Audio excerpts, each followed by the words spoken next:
दोस्तों, कुछ दिनों पहले इस अजीबो-गरीब शख्स ने मेड इन इंडिया में आपकी मुलाकात कुछ अजीबो-गरीब लोगों से करवाई थी, लेकिन उसका रिएक्शन हमें बड़ा अजीबो-गरीब मिला। कुछ अजीबो-गरीब लोगों ने मुझसे शिकायत की कि आप भी अजीबो-गरीब हैं। जब आपने अजीबो-गरीब के ऊपर स्पेशल एपिसोड बनाया तो हमें उसमें शामिल क्यों नहीं किया?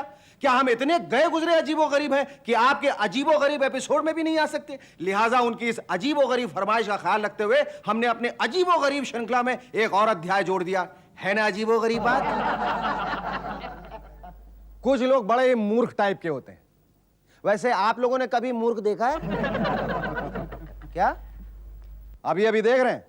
यानी कि मैं क्या यार, मैं तो आप लोगों का मनोरंजन करने के लिए मूर्ख बना हूं, वरना तो सभी जानते हैं कि मैं मूर्ख नहीं हूं। महामूर्ख हूं, मूर्खानाम शिरोमणि। मूर्ख लोग अपने आप को जरूरत से ज्यादा बुद्धिमान साबित करने की कोशिश करते हैं। कोई भी बात उनसे पूछ लो, ऐसे सोचने लगेंगे जैसे सारी दुनिया की प्रॉब्लम पर सोच रहे हो।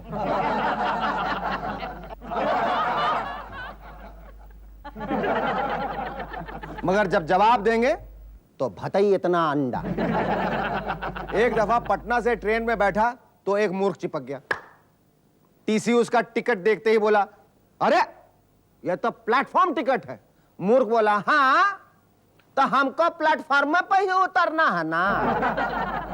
टीसी ने पूछा, कहां जा रहे हो? बोला, वहीं जहां राम का जन्म हुआ था, अयोध्या। टीसी ने गिरबान पकड़ के कहा, तो चल मेरे साथ। मूर्ख ने कहा, कहां? बोला, वहीं जहां कृष्ण जी का जन्म हुआ था, जेल में। इसी किस्म का एक बुड़बक गांव से हमारे यहां नौकरी करने आया। एक दिन बंबई घूमने निकल गया। बस में भीड़ देखकर ड्राइवर के सीट पर बैठ गया। ड्राइवर ने आकर उठने को कहा था, बोला, नहीं नहीं, इस सीट हमने लूट लिया, हमने संभाल लिया है, आप कहीं और बैठकर बस चलाइए। किसी तरह उसे समझाया। डबल डेकर बस थी, ऊपर बैठ जाने को कहा। वो बस के ऊपर वाले माले पर चढ़ा, तुरंत ही चीखता हुआ नीचे आया। बोला, हमको मूर्ख समझा, बुड़बक दिखता हूँ, बकलोल हूँ का? ऊपर का बस में तो ड्राइवर है नहीं है। मैंने पूछा, बंबई घूम आए, कैसी लगी? बोला, बंबई तो अच्छी है, पर क्या है ना, यहाँ की सरकार बड़ी कंजूस है। मैंने पूछा, क्यों? बोला, एक ड्राइवर का खर्चा बचाने के लिए बस के ऊपर बस रख के चलाती है, बहुत कंजूस है। उस दिन सुबह सुबह हमारी श्रीमती जी से कहने लगा, बीबी जी, आपके पास वो 100 साल पुराना चाइनीज फूलदान था ना, जिसके टूटने की चिंता आपको हमेशा लगी रहती थी? बी बोले, हाँ तो? बोला, आपकी चिंता हमेशा के लिए दूर हो गई। बताइए, ऐसे नौकर को आप क्या कहेंगे? नौकर या जोकर?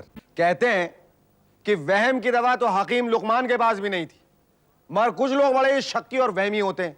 कोई छींक दे या बिल्ली रास्ता काट जाए तो घर से ही नहीं निकलते। कई लोगों को वहम हो जाता है कि मैं बीमार हूं। ऐसे ही एक वहमी है हमारे मिजाज खां साहब। एक दिन डॉक्टर के पास बैठे थे। डॉक्टर फोन पर किसी को बीमारी के सिम्टम्स बता रहा था। पेट में दर्द होता है, चक्कर आते हैं, खट्टा वट्टा खाने का मन करता है, वगैरह वगैरह। डॉक्टर के फोन रखते ही मिजाज खां बोले, डॉक्टर साहब मर्ज पकड़ में आ गया, ये सारे सिम्टम्स तो मुझे भी होते हैं। डॉक्टर बोले, ओ तब तो आप प्रेग्नेंट हैं, मुबारक हो। एक दिन मिजाज खां अपने 2 दोस्तों के साथ बैठे बतिया रहे थे।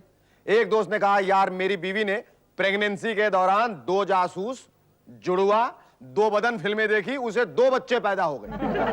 दूसरा दोस्त बोला, यार तेरी बात सुनकर मेरा शक यकीन में बदल गया है। मेरी बीवी ने 3 देवियां, त्रिशूल और त्रिमूर्ति देखी, उसे 3 लड़कियां हो गई। सुनते ही मिजाज खां साहब उठकर चल दिए। दोस्तों ने पूछा, कहां जा रहे हो मियां?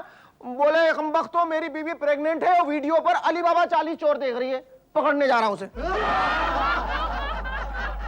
मिजाज खां का शक और वहम इस हद तक पहुंचा कि बेचारे पागल खाने पहुंच गए। मैं उन्हें देखने गया तो देखा 3-4 पागल एक के ऊपर एक मिजाज खां के कंधे पर चढ़े हुए हैं।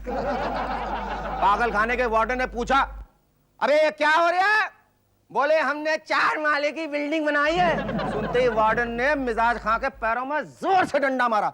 आवाज सुनकर सबसे ऊपर वाला पागल बोला, और लगता है नीचे से कोई दरवाजा खड़खड़ा रहा है। गप सुनो भाई, गप सुनो। नाव में नदियां डूबी जाए, पेड़ में मछली चढ़ती जाए, शेखर सुमन को इस साल बेस्ट सीरियल के लिए बेस्ट फिल्म अवार्ड मिल गया। भाई और बहनों, वो ऑल इंडिया रेडियो पाकिस्तान है और ये ऑल इंडिया रेडियो गपिस्तान है। भगवान ने इंसान को 2 आंखें दी और 1 जबान, ताकि वो देखे ज्यादा बोले कम, मगर कमबख्त मारे लोग बोलते जरूर हैं और ऐसी लंबी लंबी फेंकते हैं कि कैच करना मुश्किल हो जाता है। मछली पकड़ने बैठे 2 मियां भाई बातें कर रहे थे। एक बार मेरे अब्बा ने मछली पकड़ने का कांटा तालाब में फेंका और जब बाहर खींचा तो उसमें 5 मन की मछली निकली। दूसरे मियां भाई बोले, मेरे अब्बा ने एक बार कांटा खींचा तो तालाब से जलती हुई मोमबत्ती निकली। पहला बोला, ये तो सरासर झूठ है? तालाब से जलती हुई मोमबत्ती निकल ही नहीं सकती। दूसरे ने कहा, ठीक है, मैं अपनी मोमबत्ती बुझाने को तैयार हूं, पर तू भी अपनी मछली का वजन तो कम कर यार। आम आदमी नहीं, बड़े बड़े साइंटिस्ट भी गप मारते हैं।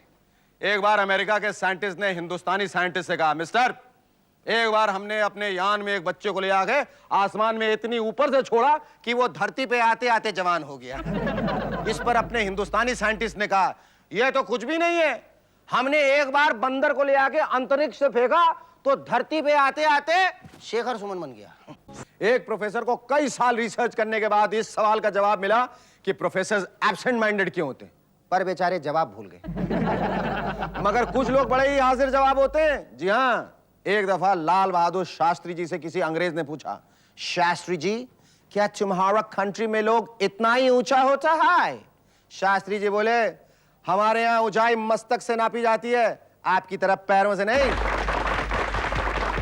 वेल सर, मेरा एक दोस्त है मक्खन सिंह, कद में छोटा है पर बड़ा हाजिर जवाब। एक दिन देखा उसने आगे से शर्ट बाहर कर रखी थी और पीछे से इन शर्ट की हुई थी। मैंने पूछा, यार ये क्या स्टाइल है? बोला, क्या करूं यार, आगे से पैंट फटी है, पीछे से शर्ट। एक दिन उसका पड़ोसी गुस्से में चीखता हुआ आया, बोला, ए मखनिया, तेरी गाय हमारे खेत में घुसकर सारी सब्जी खा गई। मक्खन बोला, तो चीखता क्यों है, आधा दूध तेरे घर भिजवा दूंगा। अंग्रेज हमेशा हम पर डिवाइड एंड रूल का फॉर्मूला लगाते आए। इंग्लैंड में मक्खन जी को चिढ़ाने की गरज से अंग्रेज ने पूछा, सरदार जी, तुम्हारा नेशनल फ्लैग में 3 कलर है, ऑरेंज हिंदू का है, ग्रीन मुस्लिम का है और व्हाइट क्रिश्चियन का है, इसमें तुम्हारा क्या है? मक्खन जी ने झट से कहा, झंडे में डंडा क्या तेरे बाप का है? हमें ऐसे भारतवासियों पे गर्व है जो विदेशियों की ऐसी छेड़छाड़ का करारा जवाब देते हैं। एक दिन मक्खन ने केले वाले से पूछा, केले कैसे दिए भाई? बोला, 10 रुपए दर्जन। मक्खन जी बोले, कुछ कम नहीं? केले वाला बोला, ठीक है, 10 रुपए के 10 ले जाओ। शेर को सवा शेर मिल ही जाते हैं। एक लड़की सलीमा देखने गई, काउंटर पे आके बोली, कौन सी फिल्म लगी है? काउंटरमैन ने उसे ऊपर से नीचे तक देखा और बोला, स्वीट हार्ट। सुनते ही लड़की तुनक के बोली, बदतमीज। वो बोला, अगले हफ्ते से। वेतन तो कछुआ भया, महंगाई खरगोश, खो बैठे इस दौड़ में अच्छे अच्छे होश। इस महंगाई के जमाने में भी हिंदुस्तान में मोटों की कमी नहीं है। पता नहीं कहां से पैसे ले आते हैं और खाते रहते हैं। वैसे भारतीय सौंदर्य के संदर्भ में थोड़ा सा मोटापा आम बात है, साइन ऑफ प्रोस्पेरिटी। माना जाता है कुछ लोग बदन से मोटे होते हैं, कुछ अकल के मोटे, जैसे अपना भदू। मैंने भदू से पूछा, यार तुझे पॉकेट कैलकुलेटर चाहिए? बोला, नहीं नहीं, 2 ही तो पॉकेट हैं, उन्हें कैलकुलेट करने के लिए कैलकुलेटर की क्या जरूरत है? आपका वास्ता अकल के मोटों से पड़े या बदन के मोटों से, प्रॉब्लम्स तो खड़ी हो ही जाती है। एक बार एक दुबला पतला लड़का बेचारा बस में खड़ा था, पीछे खड़ी मोटी औरत बार बार उसे धक्का दे रही थी। बहुत देर तक लड़का बर्दाश्त करता रहा, आखिर बिफर पड़ा, मैडम आप बार बार मुझे धक्का क्यों दे रही है? मोटी बोली, कौन हुआ धक्का दे रहा है? क्या सांस लेना भी गुनाह है? बोला, लियो भाई लियो, मैं ही आगे बढ़ जाता हूं। अपने मक्खन सिंह जी की पत्नी भी बड़ी मोटी है, दोनों की जोड़ी ऐसे लगती है जैसे लॉरेल और हार्डी। दोनों सो रहे थे, अचानक बीवी का मोटा पैर दुबले पतले मक्खन पे पड़ गया। मक्खन बोला, डार्लिंग घुट घुट के मरना अच्छा है या एक ही झटके में? बोली, एक ही झटके में। बोला, तो ठीक है, अपना दूसरा मोटा पैर भी मेरे ऊपर रख दो, एक ही बार में मर जाऊंगा, खलास। बीवी भड़क गई, मुझसे शिकायत करने लगी, देखो ना शेखर भाई, आपके दोस्त हमेशा मुझे चिढ़ाते रहते हैं, मैंने कहा आपने इस कड़के से शादी ही क्यों की?